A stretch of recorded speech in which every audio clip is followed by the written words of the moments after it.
mạch đã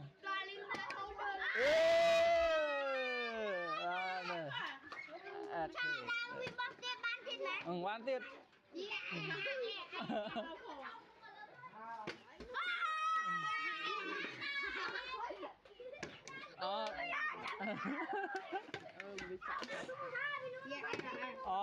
đây là phơi so của muối có bao thế này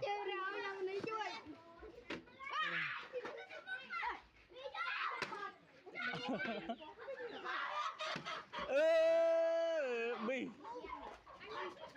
ôi mà bố thử tóc phốt á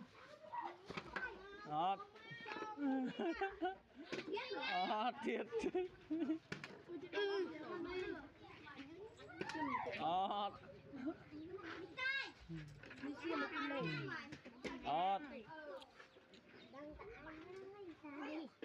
rồi peo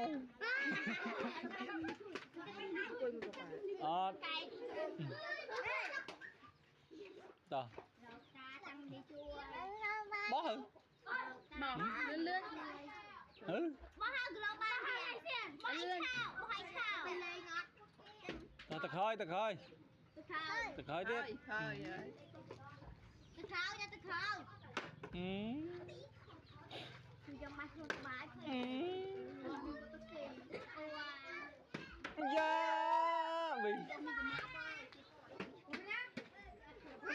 tao đi hẹn hay tao lên mốc anh ta